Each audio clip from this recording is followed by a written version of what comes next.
Si je dis des bêtises, il ne faudra pas hésiter à aller voir les commentaires de la vidéo, avec peut-être des idées, des choses plus intéressantes, des approches différentes. Ce que je vais vous montrer, moi, c'est mes approches à moi, un petit peu ce que j'ai appris sur le tas, à lire la doc, à relire la doc, à relire la doc. En gros, c'est ça. Voilà, faut juste passer un temps fou dessus. Et j'espère que ce que je vais faire là, ça va vous permettre de gagner du temps, d'aller plus vite. Donc le premier disclaimer, c'était pour dire que je ne sais pas tout. Le deuxième, c'est pour dire que mon tracé est lent, mais pas tout le temps. La preuve, c'est qu'il y a beaucoup de gens qui l'utilisent aujourd'hui encore sur tout ce qui est volumétrique, volume, et sur les liquides, l'eau, la mer, les océans, les choses comme ça. Et il y a encore des studios qui tournent avec. Et d'autant plus, de plus en plus d'ailleurs, ça devient un moteur de plus en plus intéressant avec les nouveaux processeurs qui sortent. Alors imaginez que vous deviez faire un moteur de rendu. On a un algorithme qui reproduit le comportement de la lumière, on a des shaders avec du diffuse, des choses transparentes, des choses qui font traverser, qui traversent, les rayons lumineux traversent la matière, etc. On a tout ce qu'il faut. Et puis maintenant, il faut dire qu'on doit faire un moteur de rendu. Donc la première réaction logique dans l'histoire des moteurs de rendu, ça a été de dire on va lancer des rayons à partir des lumières, et ensuite ces rayons vont rebondir et arriver à la caméra. Un petit peu comme ce qui se passe pour l'œil humain. Sauf que cette solution-là, par exemple, imaginons que ça, ce soit une scène 3D, si on a des lumières derrière ce bâtiment, par exemple, elles vont être prises en compte, mais elles ne seront pas du tout visibles dans la scène. Et donc, il y a une perte énorme au niveau du calcul et du temps de rendu beaucoup trop long par rapport à ce dont il y a besoin. Donc, ce qui a été fait, c'est de faire le contraire, de lancer des rayons à partir de la caméra. Donc c'est le point de vue de la caméra qui lance des rayons. Et sur Mantra, on fait des rayons, on lance un nombre de rayons par pixel. On appelle ça des samples. Alors vous allez dire, ouais, mais attends, il y a un problème parce que les lumières qui ne sont pas dans la scène, qu'on ne voit pas à la caméra, comment on fait Est-ce qu'elles vont être visibles? Est-ce qu'elles vont pouvoir quand même impacter la scène? Bah oui, parce que là, par exemple, on a des lumières, on ne les voit pas toutes. Mais par exemple, par rapport à la vidéo précédente, on a une lumière verte ici. On ne voit pas la lumière d'où elle vient. Mais par contre, le fait de lancer un rayon depuis la caméra ici, par exemple, à cet endroit-là, cette surface, elle va ensuite sampler les lumières, toutes les lumières qu'il y a autour d'elle, pour voir un petit peu quel sera son comportement. Donc la caméra, le pixel au milieu de la caméra, et ensuite de ce pixel-là, on arrive à une géométrie. La géométrie, on va regarder où elle se trouve par rapport à la lumière, on va chercher la lumière par rapport à là où elle est, et ensuite on va sampler par rapport au matériau lui-même. Donc s'il est transparent, s'il est diffuse, s'il est réflectif, et s'il est un peu tous les trois en même temps. Pour avoir un second comportement qui est le comportement par rapport aux autres géométries, aux autres matériaux environnants. C'est-à-dire que là, par exemple, on peut imaginer que, bon là c'est pas le cas, mais ici, on a ce qui s'appelle de la global illumination, c'est-à-dire qu'on devrait avoir que de l'ombre, mais imaginons qu'on ait cette matière qui renvoie de la lumière sur cette matière-là, sur le poteau. Donc la global illumination, en fait, c'est des rebonds, c'est des seconds rebonds, c'est des rebonds qui vont de matériau à matériau. Donc c'est la géométrie, le matériel de la géométrie va aller chercher la lumière, et ensuite, il va avoir comme comportement de se dire où est-ce que je suis par rapport aux autres? Est-ce qu'il y a d'autres choses qui me renvoient de la luminosité que eux-mêmes perçoivent? Donc en fait, on envoie par pixel un certain nombre de samples partout dans la scène, sur le point de vue de la caméra. Et chaque sample envoyé va aller chercher la lumière. Ensuite, il va s'informer sur le matériau. Là, en l'occurrence, il est un peu réflectif, un peu flou. Et du coup, il va voir à quel point il réagit par rapport à la lumière. Et dans un second temps, à quel point il réagit par rapport aux autres matériaux et aux autres géométries environnantes. Pour calculer la GI, le renvoi de lumière des matériaux les uns sur les autres, etc. Donc là, par exemple, on a ici ce reflet vert, on ne voit pas la lumière dans la scène, mais on l'a quand même parce que le matériau, enfin la géométrie et le matériau, va aller chercher la lumière de lui-même. En fait, qu'est-ce que c'est qu'un sample? Alors, c'est ce que je vous expliquais brièvement tout à l'heure. On a par exemple une caméra là qui voit en carré, qui a un angle de un champ de caméra en carré. Le carré, imaginons que c'est 5 pixels par 5 pixels, donc 25 pixels. Imaginons que ce soit ça que la caméra voit. Maintenant, imaginons, sortons de la 3D, imaginons que ce soit un plan 2D sur lequel il y a ça. On va essayer de fonctionner en 2D sans trop rajouter de choses en 3D pour juste montrer comment Mantra va sampler les choses et comment ça marche. Donc pixel sample, 1 par 1. Qu'est-ce que c'est? C'est ça en fait, c'est qu'il va mettre un sample dans chaque pixel. Donc chaque pixel, il va être samplé une seule fois. On obtient ça par rapport à une image de démarrage qui est ça. Image rendue, c'est ça. Ben, c'est ce que Mantra va rendre.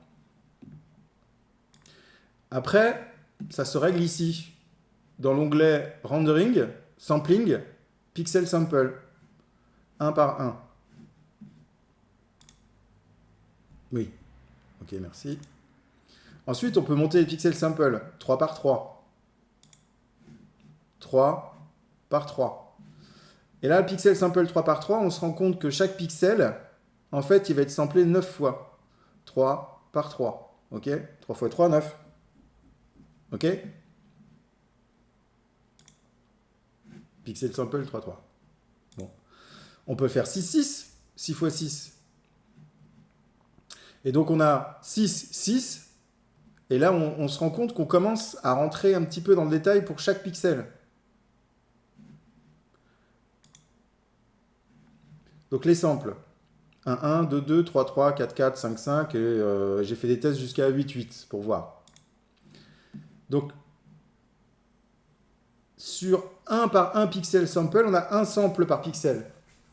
Sur 2 par 2, on a 4 samples par pixel, 9, 16, 25, jusqu'à 64. Et puis là, on peut continuer, vous pouvez aller de façon irraisonnée au-dessus de 8.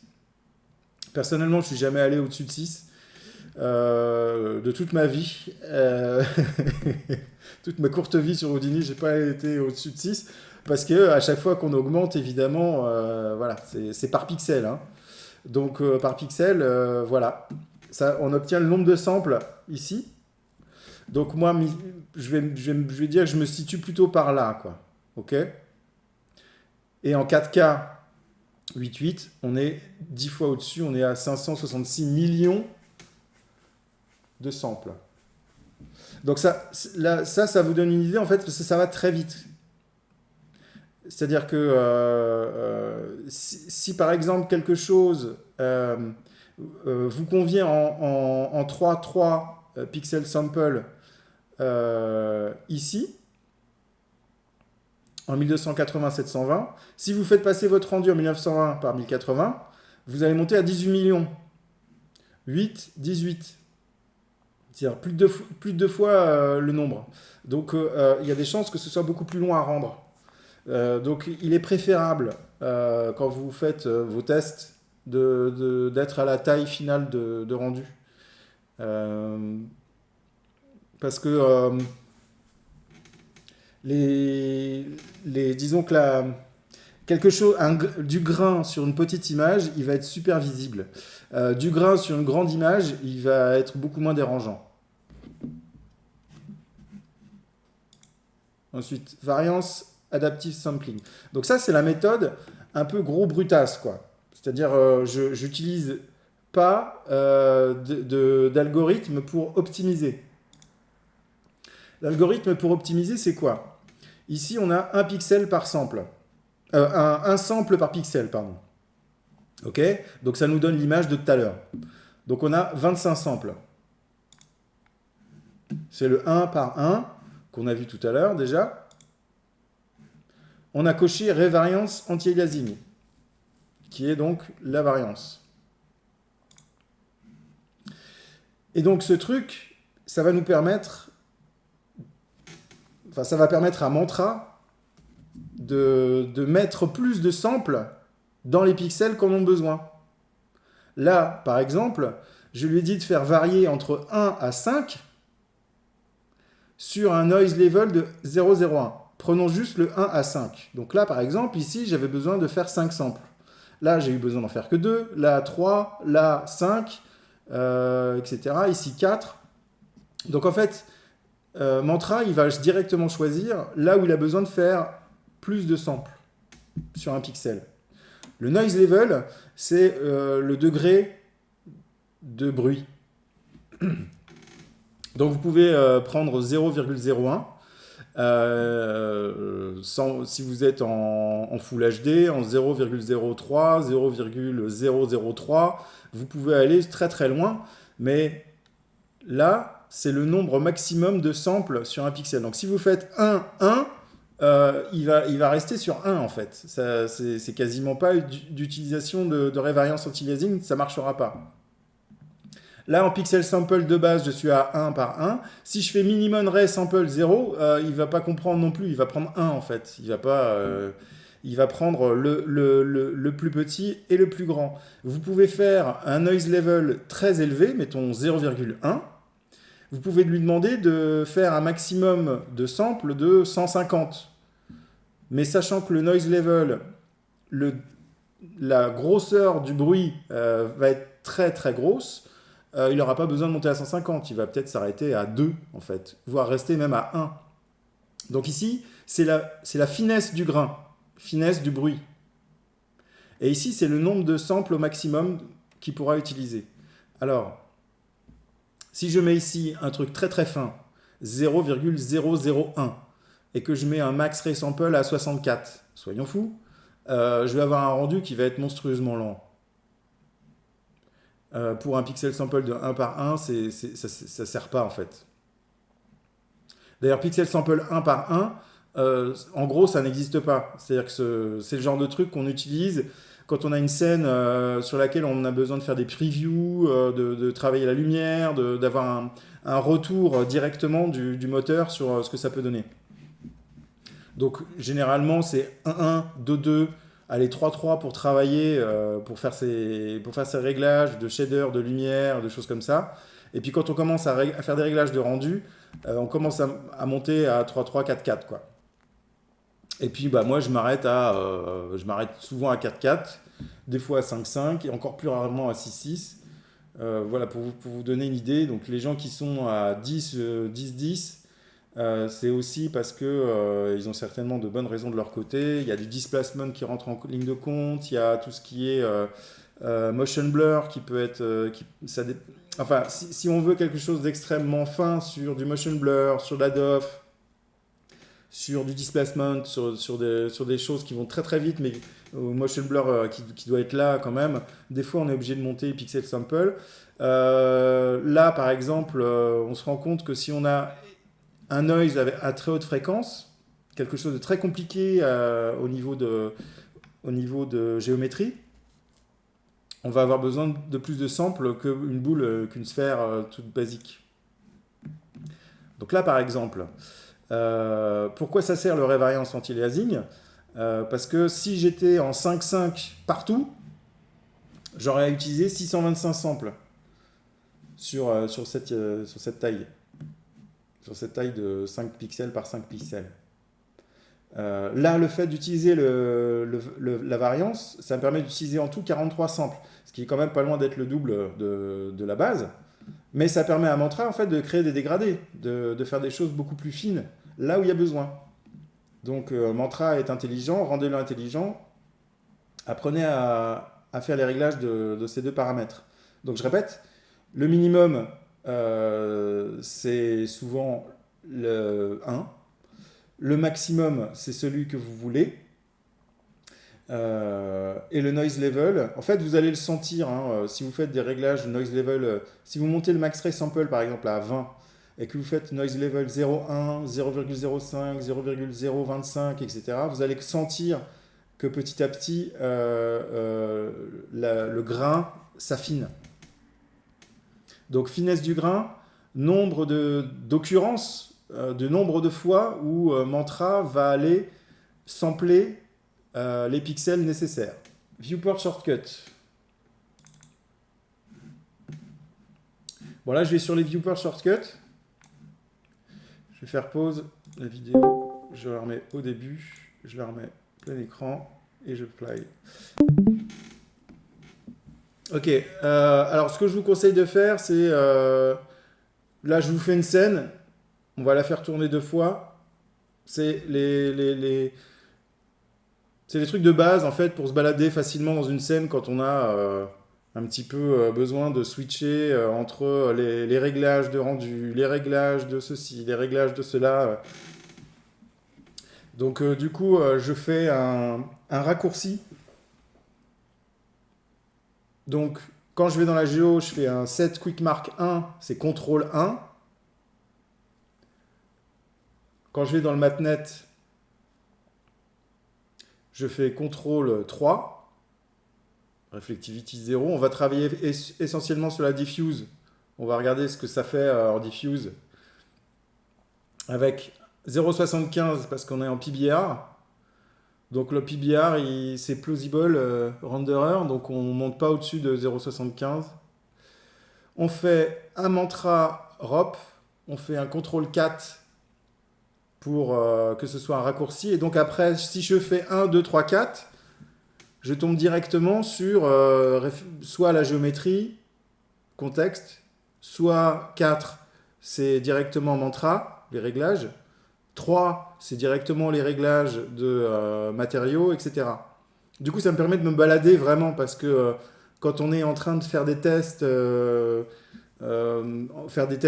soit pour du rendu, pour voir ce que ça peut donner, soit pour optimiser les temps de rendu. Moi, je suis tout le temps en train de faire 1, 2, 3, 4, 1, 2, 3, 4 dans OBJ Context. Je fais CTRL 1 pour avoir la touche 1 qui me permet d'y aller. Je rentre dans ma géométrie principale, celle dans laquelle je veux aller si j'ai besoin de faire des modifs de géométrie. Je fais CTRL 2, donc après j'appuie sur 2, je tombe directement dedans. Dans le matériau contexte, je fais CTRL 3, comme ça si je fais 3, je tombe directement dedans.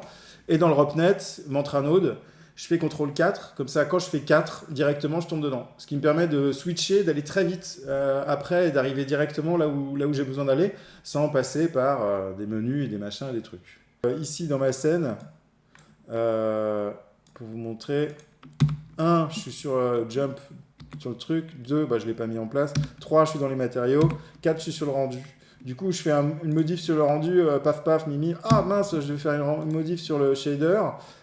Tac, je vais revenir au réglage sur le rendu.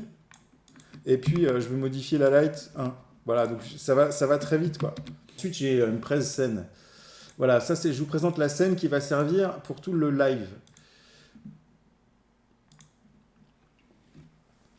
Donc, c'est une sphère, une light, une caméra, bon, tout simplement. La caméra, c'est une area light. Rien de particulier, hein, c'est pas, il y a vraiment, voilà, tout pour voir la sphère comme il faut. Après, on a une box avec la light qui arrive à mi-chemin en fait au coin, pour qu'il y ait une ombre du plafond qui vienne sur la sphère directement. Moi, ça me permet d'avoir quelque chose de plus, avec plus de grain, pour que ce soit plus facile de vous montrer les réglages pour les samples. Alors le truc, c'est bon, voilà, en Reflectivity, j'ai mis 0 parce que je vais montrer que la diffuse. Sachant que je vais vous montrer les réglages pour une diffuse. Derrière, vous pourrez faire les mêmes choses pour tout ce qui est réflectif, etc. Donc les réglages... alors attends, il faut que je vais peut-être un petit peu reculer parce que Pardon. Mantra basique. Voilà, ça c'est les paramètres de base de mantra. Je fais juste, voilà, Physically Based PBR. Et puis, je crois que c'est tout, quoi. Ouais, c'est tout. Après, j'ai encore un... j'ai encore un truc sur les réglages mantra. Alors, ça, c'est sur les réglages mantra. Le truc sur lequel je me base au démarrage. Donc, on fait un copy parameter pest relative référence parce que pour changer les pixels sample, sachant que c'est des pixels carrés, on met partout la même chose. On décoche revariance anti-aliasing et au niveau des limites, on met tout à 0 et color limite à 2. Voilà, si vous voulez reproduire le truc, c'est sur cette base-là que j'ai commencé. Et ensuite, on fait varier le pixel sample de 1, de 2, de 3, de 4, et on va voir ce que ça donne. Ok, on revient sur le pixel sample. Sans variance. Pour contrôler qu'effectivement, Mantra est intelligent avec la variance. Ça fait quelque chose. Donc là, pour l'instant, je vais faire des réglages avec différents pixels sample. 1, 2, 3, 4, 5 et 8. Donc à chaque fois, c'est 1 par 1, 2 par 2, etc. Mais je n'utilise pas la variance dont je viens de parler. Donc voilà le réglage avec 1 par 1 pixel, sample, 2 par 2. Et donc effectivement, bon, donc, à chaque fois qu'il sample par pixel, on se doute bien que ça va être de moins en moins noisy. De moins en moins de grains, de bruit. Voilà. 8 par 8. Donc en partant d'une image qui s'est rendue en 1 seconde, 4 par 4, je suis à 5 secondes.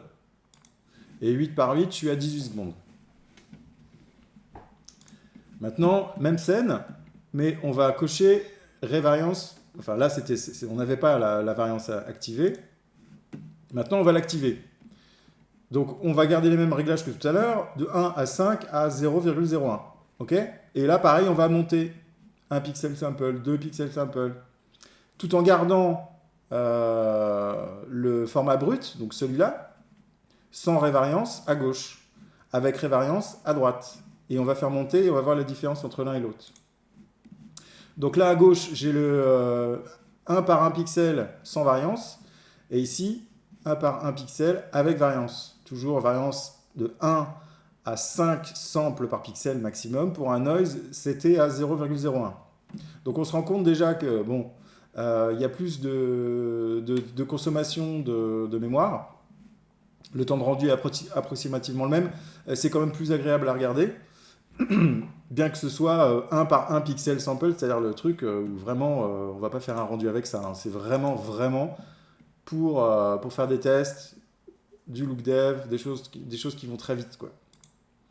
Là, je suis à 2 par 2. Et on sent que véritablement, il utilise là où il y a besoin. Vraiment, il va utiliser plus de samples. Mais il ne fait pas de miracle non plus. On est de 1 à 5. Il faudrait qu'on monte peut-être à 50 pour arriver à quelque chose de 100 grains ici. Et on serait sur des temps de rendu qui n'ont absolument rien à voir. Même chose en 3 par 3. Ensuite 4 par 4. 5 par 5. Donc là, on passe de 7 secondes à 14 secondes. On a doublé le temps, puisqu'on a à peu près doublé aussi le nombre de samples par rapport à l'exemple précédent. Hein. Après, l'exemple précédent, c'est pas... En fait, ça fait pas foi, c'est pas une loi en global. Hein. Il utilise plus de samples par pixel là où il y en a besoin. Des fois, il n'y en a pas besoin partout. Et je dirais qu'aussi, là, sur cette scène, on est quand même sur quelque chose qui est un petit peu comme une Cornell Box. C'est-à-dire que c'est vraiment fait pour tester un moteur. C'est pas l'idéal. C'est comme une scène d'intérieur. Mantra n'est pas très fort là-dedans. Donc c'est pas l'idéal parce qu'on va avoir des lumières qui vont rebondir de partout quand on va aborder tout à l'heure la GI. Et c'est pas là vraiment pas là que Mantra cartonne. Et là on est en 8 par 8. Voilà, donc là on peut se rendre compte qu'ici on a du grain en 8 par 8 et que là il commence à être un petit peu parti. D'accord, donc là par exemple je suis 1,5,0,0,1 en pixel sample 3, revariance activée. Qu'est-ce que c'est que ça? Là, on a vu ces 3 paramètres-là. Hein. C'est vraiment hyper important, ces 3-là, hein, parce que c'est vraiment... là, on va creuser, plus ça va, plus on creuse.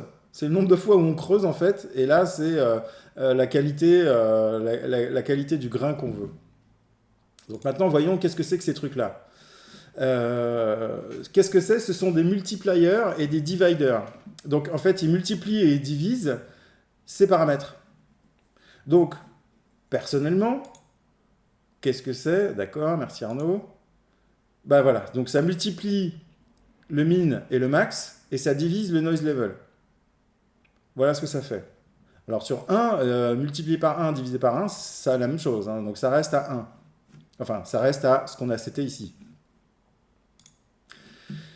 Alors, c'est pour ça que j'utilise pas le global quality, parce que je vois pas l'intérêt de ce... Ou j'ai pas compris en fait, hein, mais le global quality, si c'est pour changer tout en globalité, autant le remplacer ici, directement.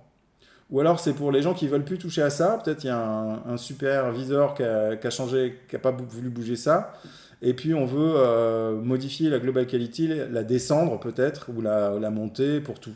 Donc là, c'est là qu'on va pouvoir déterminer la qualité sur la channel diffuse, SSS, réflexion, réfraction et volume. Donc si vous avez une scène où vous avez que du volume et d'autres éléments, mais qui ne vont servir que pour faire des passes ou qui n'ont pas beaucoup d'importance, vous pouvez monter la volume qualité. En fait, ces multipliers et dividers, ils ne servent que à partir du moment où vous savez qu'est-ce qui a besoin d'être cleané. Donc je vais vous montrer après comment on peut voir en AOV directement dans différentes passes, donc la passe de diffuse, de SSS, de réflexion, de réfraction, de volume, comment on fait pour les voir dans Mantra. Et le fait de les voir indépendamment les unes des autres, ça vous permet de voir, ah bah ouais, mais ça a plus de grains que ça, donc si ça a plus de grains, donc je monte la qualité. Et monter la qualité, ça veut dire que j'ai mes réglages de base, mais donc ça va multiplier, si je mets ma qualité, donc ça je l'enlève, mettons que je mette ma diffuse qualité à 2 et ma réflexion quality à 4, qu'est-ce qui va se passer? Ma diffuse quality, elle reprend le 1,5001 mais x2, donc x2 x2 divisé par 2. Ce qui change les réglages de base en minimum rate 2, maximum 10 et noise level 0,005. Ok?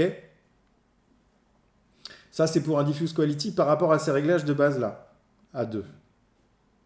Maintenant, j'ai la réflexion quality à 4. Donc, on va reprendre la même chose. Hein, voilà. Donc, j'ai 1,5001. Je vais multiplier par 4, divisé par 4. Et j'obtiens ça. 4, 20, 0, 0. Donc, ça permet, avec une base, de faire évoluer cette base rapidement en fonction des différents channels dont vous avez besoin, et en fonction du grain sur chaque channel. Voilà. Donc, moi, j'utilise des réglages de base très moches, très bas de gamme, très basiques, très genre 1, 2, 0,1. Ça, c'est mes réglages de base. Et ensuite, je pousse ici les curseurs. Du coup, si j'ai réflexion, ce qui arrive assez souvent, qui a besoin de 2 fois plus de samples que diffuse, je peux le setter directement. Et parfois, le contraire arrive, où j'ai diffuse qui a besoin de 2 fois plus de samples que réflexion. En gros, ces deux-là, ils ne sont pas toujours potes. Donc, autant les différencier et utiliser à bon escient Mantra pour pouvoir les utiliser chacun de leur côté. Mais là, aujourd'hui, ce que je vais montrer, c'est juste la diffuse. Je vous montre que le travail sur un canal diffuse, sur la channel diffuse, et ensuite, vous pourrez adapter le même process sur vos autres canaux. Vous vous souvenez de la scène avec la sphère voilà, qu'on vient de voir. Hein. Pixel sample 3.3, minimum ray 1, maximum ray 2, noise level 0,1. Et je laisse tout à 1. Ok, donc vraiment, ça c'est mes réglages de base, tout pourris, mais qui me permettent ensuite de monter progressivement et de pas démarrer trop haut avec des trucs qui vont devenir ingérables en temps de rendu. Mais bien souvent, ça finit super long en temps de rendu, c'est quand même mantra, hein, ça reste long, quoi. Donc ici, alors attends, là je suis dans un autre onglet, ok? Je suis dans l'onglet Image, Extra Image Plane, Export Components. Tout ça, c'est les différents channels qu'il va exporter. Donc s'il n'y a pas besoin dans votre scène de SSS, il n'y a pas besoin de volume, il n'y a pas besoin de refract, tout ça, vous pouvez l'enlever d'ici. Le supprimer, l'enlever. Et si vous avez des passes, des choses comme ça que vous sortez, ça sera déjà ça de passe moins, en noir en moins. Il me semble aussi que du coup, le moteur va même pas envoyer de samples liés à cette chaîne-là, Mantra. Il me semble, mais je suis pas sûr. Mais en tout cas, si vous n'en avez pas besoin, c'est pas la peine de les mettre. Voilà. Donc, ici, on va cocher Direct Lighting per Component. Donc là, ça va ouvrir l'accès aux différentes channels, diffuse, SSS, réflexion, réfraction, volume, etc. Voilà, ici, on a coché. Et là, dans Mantra Render View, on a tous ces channels qui sont ouverts. Et donc, on peut regarder channel par channel. Là, par exemple, je regarde le Direct Diffuse. Bon, mes matériaux, j'ai pas de réflexion, j'ai rien. Donc, Direct Diffuse égale C, quoi. C, c'est la Beauty Pass, quoi, le final. Et Direct Diffuse, c'est cette passe-là. Donc, si je fais l'une à l'autre, ça change pas. Direct Diffuse égale Beauty Pass. Ok? Bon, j'ai ma Direct Diffuse. Le Channel Diffuse, c'est celui sur lequel je vais travailler. Donc le Diffuse Channel, il est là en fait. Diffuse Quality, c'est celui-là. Hein. Je le monte à 12. Mais il se passe rien. Et c'est pas logique par rapport à ce que je viens de dire. Donc, il faudra que je monte le pixel sample. Mais dans mon expérience, j'ai découvert un autre truc. C'est que je me suis dit, en fait, dans ce genre de scène, sachant qu'il n'y a qu'une seule lumière, peut-être qu'elle n'est pas très grande, et peut-être que, vu son influence dans la scène, elle a besoin d'être privilégiée, on va dire, d'avoir un traitement particulier. Donc je reviens à 1, c'est pas la peine, 12, ça change rien. Et ici, je mets Sampling Quality 10 sur ma light dans la scène. Je vous montre avant, Sampling Quality 1. Ici, Sampling Quality 10 sur la light dans la scène. Donc je passe à 18 secondes aussi. Hein. 12, 18. Mais disons que sur la diffuse, c'est le premier channel sur lequel je m'intéresse. Parce que c'est le premier que je règle. Je règle ça en premier. Ensuite, je règle la réflexion et tout ce qui vient derrière. Mais d'abord, c'est le diffuse. Et le diffuse, le channel diffuse, il a un comportement extrêmement sensible au nombre de samples sur la lumière. Donc, c'est la base en fait. Hein. Là j'ai pas encore de GI appliqué sur la diffuse. Je suis juste en direct lighting. Là. Donc en fait, le matériau, j'envoie des rayons depuis la caméra, des samples sur chaque pixel, et chaque pixel va aller chercher la light. Et donc il va aller chercher la light et il va dire ok la light est là, la light est là, ah bah là je suis dans l'ombre, ah bah donc il n'y a pas de light donc je suis dans l'ombre. Et là où il va avoir du mal à sampler, ça va être systématiquement, toujours pareil, sur les bordures d'ombre, ici et là. Et c'est pour ça tout à l'heure que je vous ai montré la scène, j'ai mis la lumière à mi-chemin sur le bord de la box pour qu'on ait vraiment des samples du bruit visible ici et là.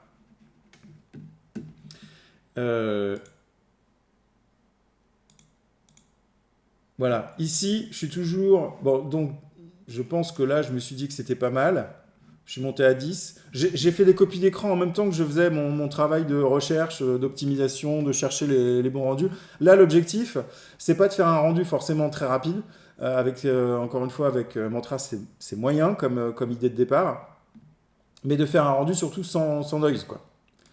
Donc ici, je suis sur mes limites dans Mantra, sur les réglages Mantra. Reflect 0, Refract 0, Diffuse 0, tout est à 0, Color Limit même 2.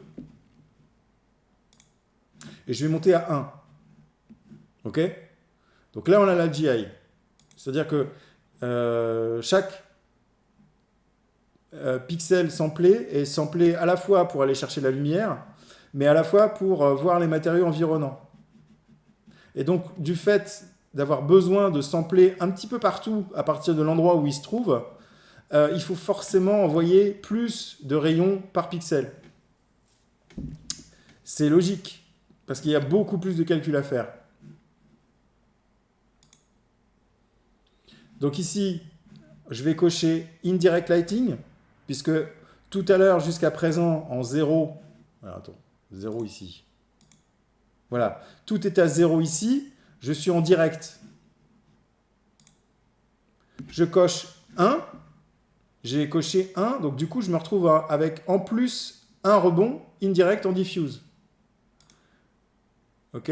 Donc, je coche Indirect Lighting per component dans le mantra, rendering, extra image pen, je coche Indirect Lighting. Et j'ai des trucs en plus, j'ai Indirect Diffuse, Reflect, Coat, Refract, Volume, SSS. Pour l'instant, je vais n'utiliser que Diffuse, puisque de toute façon, je n'ai pas de Reflect, je n'ai pas de Coat, je n'ai pas de Refract, je n'ai pas de Volume, je n'ai pas de SSS. En fait, ici, dans les Export Components, je pourrais ne garder que le Diffuse. Comme on a vu tout à l'heure, Diffuse égale Beauty. Donc, voilà, tout le reste, j'en ai pas besoin. Du coup, j'en aurai que deux, finalement, ici. J'aurai le Direct Diffuse et le Indirect Diffuse. Et bien, le C, le Hop ID et Prime ID. Mais finalement, dans tout ça, je n'aurai que le Diffuse, direct et indirect. Donc là, je suis sur C. Voilà le Direct Diffuse. C'est le même que tout à l'heure. Il est plutôt assez propre. Bien qu'ici, j'ai quand même beaucoup de noise. Et là, le bord des ombres, hein, tout simplement, à chaque fois, il faut regarder ça. C'est là qu'il est le bruit. Et ici, j'ai ma passe Indirect Diffuse. Et là, on se rend compte que, franchement, tout le noise, tous les bruits, ils se sont tous donnés réunis, ils se sont tous filés rencard au même endroit sur le Indirect Diffuse. Ben pourquoi? Parce que c'est là qu'on va sampler le deuxième rebond. Alors le truc, c'est que il est samplé à partir du premier déjà. Donc si on n'a pas assez, si on a suffisamment pour le premier, ça ne veut pas dire forcément qu'on aura assez pour le second. Donc que peut-on faire? Eh ben, c'est là que le diffuse quality il va vraiment impacter. Le diffuse quality il va vraiment impacter à cet endroit-là, ici, sur les indirect diffuse, indirect samples. OK? Donc là, j'étais ici, 0,27. Et là, je suis en diffuse quality x2, 0,31. Bon, j'ai 4 secondes de plus, mais la différence, juste sur cette passe de indirect diffuse, hein, la différence, elle est énorme.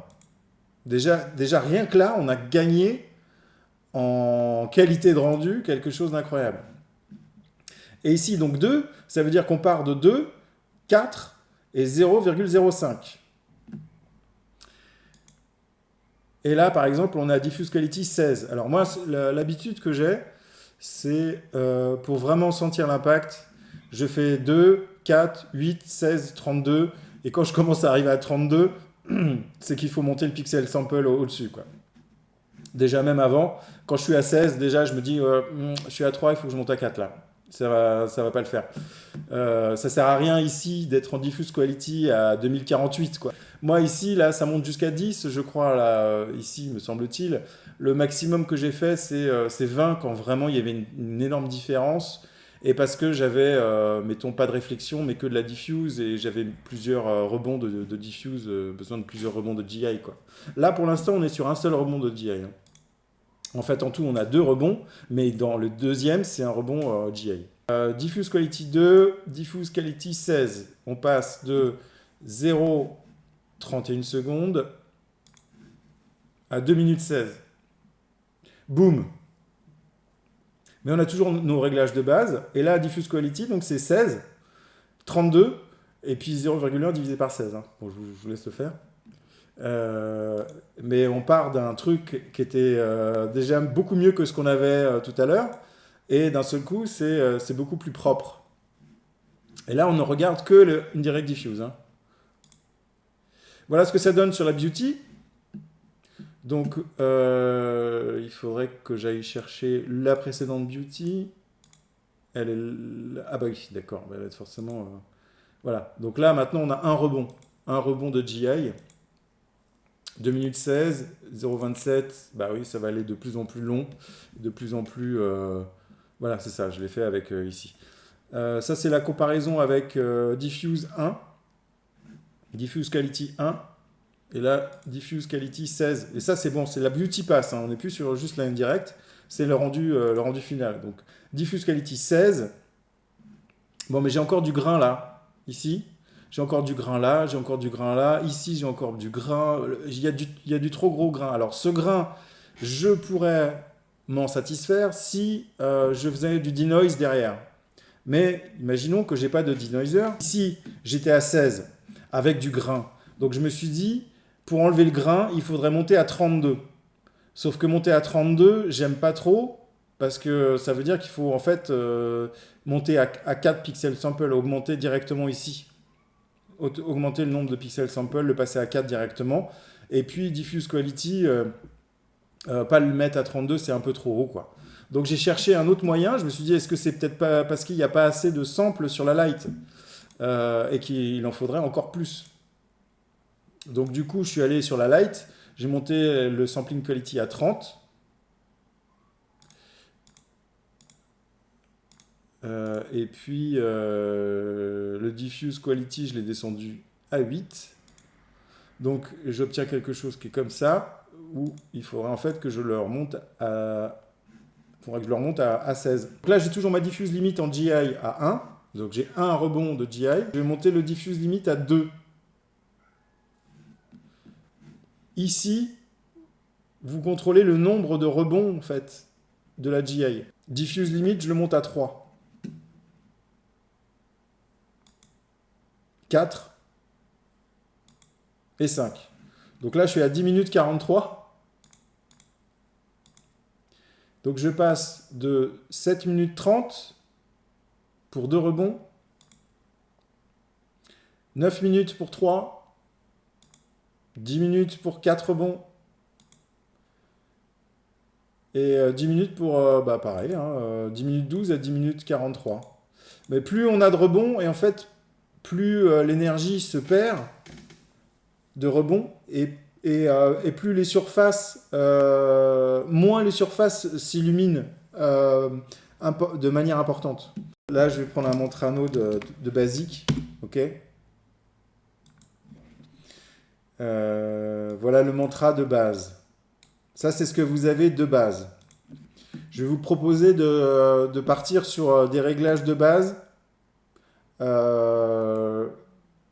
optimisés, on va dire. Donc, le premier truc, c'est de faire Physically Based Rendering, de ne pas activer la DOF et de ne pas activer le Motion Blur.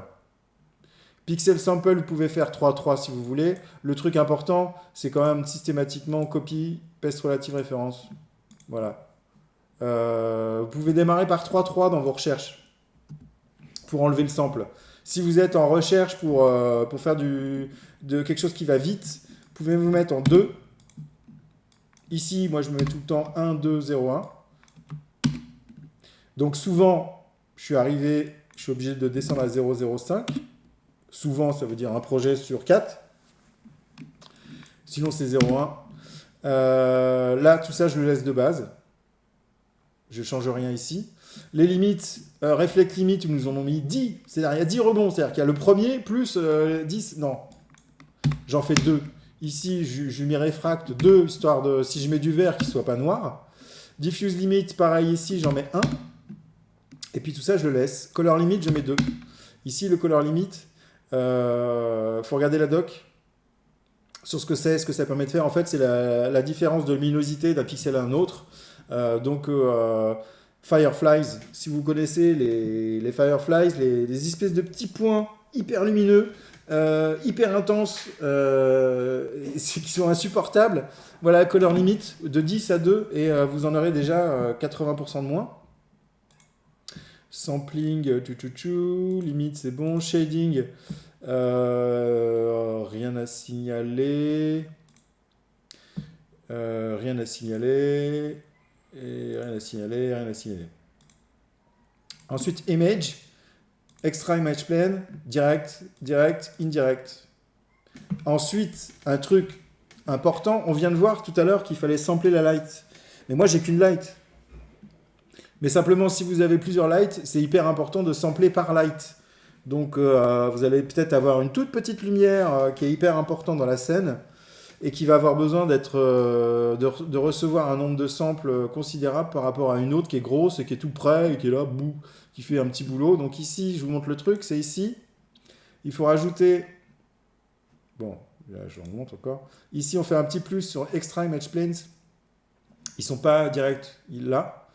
Et c'est per light. Combine Lightning per light. Et donc là, on va avoir chaque lumière ici qui va être... Bon, je vais rajouter de lumière, quoi. Je fais la touche 1. J'ai une première light. Prendre une seconde light. Je sais pas quoi mettre.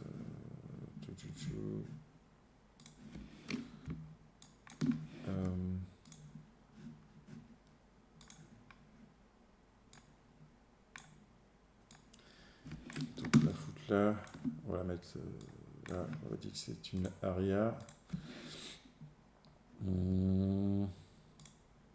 Grid.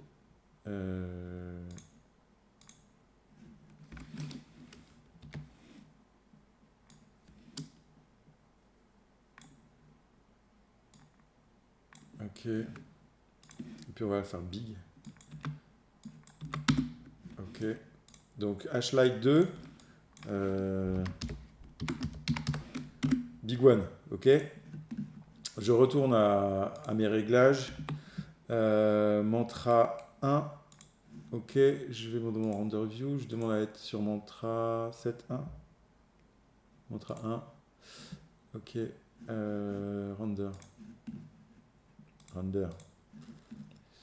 Voilà, donc ici, je vais avoir...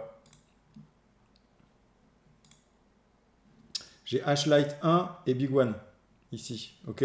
Donc le H-Light... Ouais, attends, je vais me mettre en Big Progressive dégueulasse. H-Light, Big One, ok. Et donc là, en fait, ça me permet de déterminer le nombre... Si une light n'a pas besoin de plus de samples qu'une autre. Là, par exemple, la Big One, voilà. Je sais que la H-Light 1 sont rendues à plus de bruit que la Big One. C'est ici Render to Disk in Background.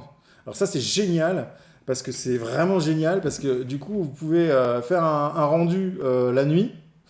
Le soir, vous avez fini votre journée, quoi. Le lendemain matin, le rendu n'est pas fini. Bah, du coup, si vous avez fait render to disk, vous êtes niqué, vous pouvez plus rien faire.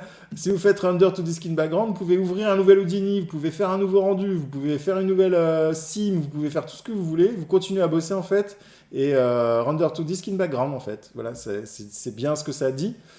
C'est vraiment lifesaver, ça. C'est vraiment super.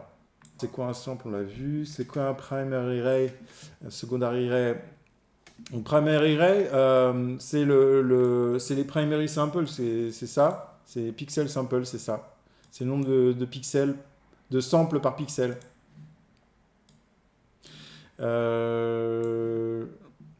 Secondary ray, ça c'est c'est le sample qui va aller chercher la lumière. Secondary ray direct.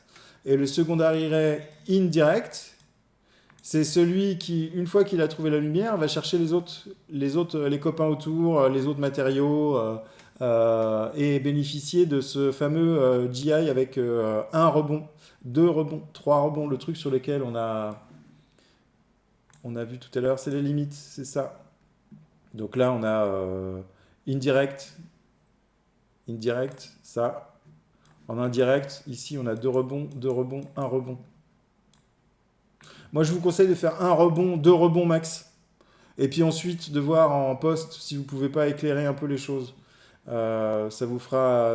Parce que là, si on multiplie ça par deux, on multiplie le temps de rendu par deux assez souvent aussi en même temps. Donc, il faut savoir se limiter à ce qu'on peut. Si c'est toujours pas assez éclairé, rajoutez des lights. Et cette fois-ci, les lights, elles vont être en direct.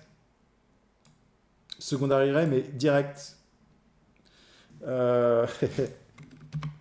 Ici, dans une light, ici, contribution, on peut dire, par exemple, indirect lightning. Ah bah non, mon gars, tu me fais que du direct, je veux pas du indirect. Du coup, cette light, elle va pas être dans le diffuse limit 1, elle ne sera vue que dans le 0, directement. Le premier primary ray direct, elle va être vue, mais après, tout ce qui est rebond, tous ces trucs-là, machin, elle sera plus vue. Du coup, temps de rendu divisé par, je sais pas combien exactement, mais temps de rendu divisé. On peut dire indirect, direct, visible par diffuse, reflect, enfin, on peut vraiment s'amuser par lumière après. Et donc, du coup, après, par sample, par lumière, enfin bon, ça devient customisable à l'extrême. Ici, au niveau des samples, CTRL B, ici, au niveau des samples, on a les direct samples, en fait. Ici, on va modifier la qualité, mais sans pouvoir modifier enfin, on a les direct samples qui sont là. Ensuite, on les multiplie par ça. OK ? Mais si on veut qu'en même temps, ce soit limité sur les indirect samples soient limités en globalité sur la scène, ce qu'il faut faire, c'est customiser le truc. Render properties, on va faire indirect. Indirect sampling, image output. Je vais prendre ça, sampling, je vais le mettre là, hop, apply, accept, voilà. Et ici, j'ai un nouveau truc qui s'est créé, qui s'appelle Indirect Sample Limit. Donc ici, du coup, j'ai mon Direct Sample Limit, et là, j'ai mon Indirect Sample Limit. C'est-à-dire que ça va m'exploser ça, mais je peux aussi le contrôler là. Et lui dire, quoi qu'il arrive, va pas me faire plus de 9 samples par pixel. Et il m'en fait un indirect noise à 0,05. On a vu tout à l'heure que le direct diffuse était propre et le direct diffuse était très très très très grainy. Et bien là, ici, on peut le contrôler. On va le contrôler ici d'abord parce que c'est directement la passe de diffuse indirect qu'on veut contrôler, mais on peut le bloquer ici aussi.